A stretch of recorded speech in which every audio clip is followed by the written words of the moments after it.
Welcome.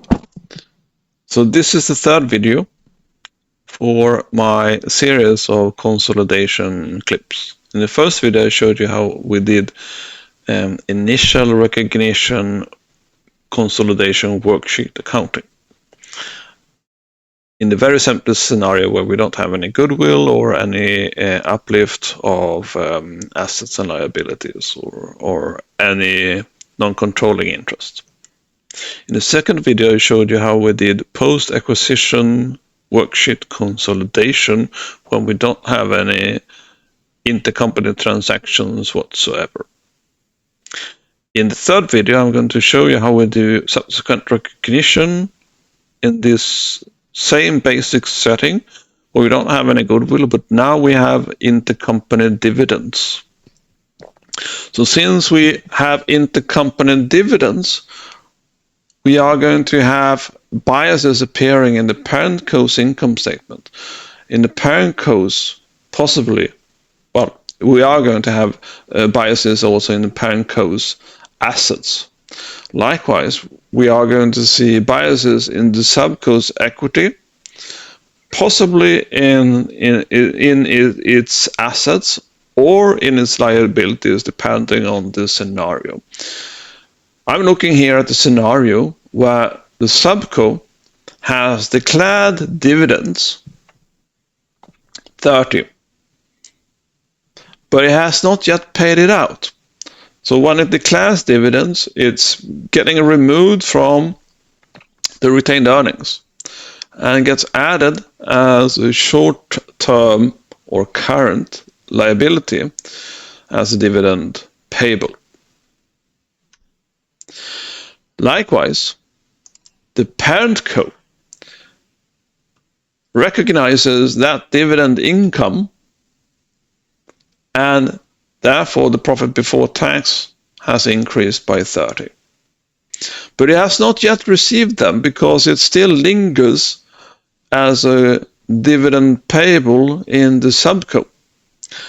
So it's going to end up as a receivable then in the parent co. So in our case, we have a bias in the subsidiaries' retained earnings.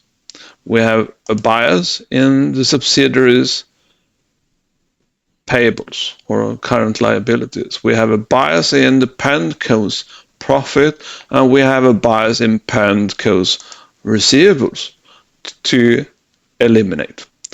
So what we do is that we have two types of transactions. We have a subsidiary-based elimination process, and we have a parent co elimination process.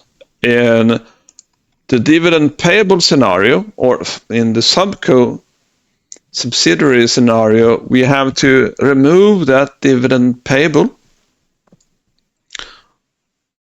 which is 30 then, against declared dividends. So what we are doing here is that we are eliminating the bias in the current liabilities in the subco, and we are eliminating the bias in the retained earnings of subco.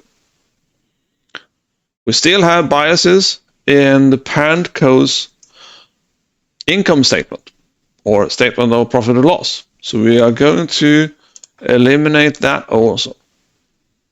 And then we have that expected dividend receivable that lingers in the other current receivables in my scenario. So we have to eliminate that. So we have above and beyond the initial transactions or journal entries, we have to add 4 new entries to remove the biases that comes from the intercompany dividends. Let's begin to add them. So we have to remove the dividend payable down here.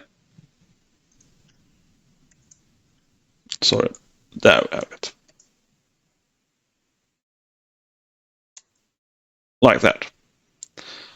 So that's transaction 4. And then we have to add it back to dividend declared. So dividend declared, we want to add it back. And so we have fixed this one also. The next step is to target the dividend income. So the profit before tax is biased. We adjust that. The next step is to remove the bias that comes from other current receivables because it resides in other current receivables.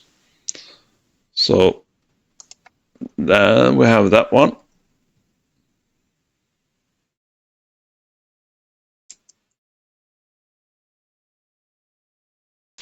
And as always, it's necessary to check that we have a balance in the balance sheet.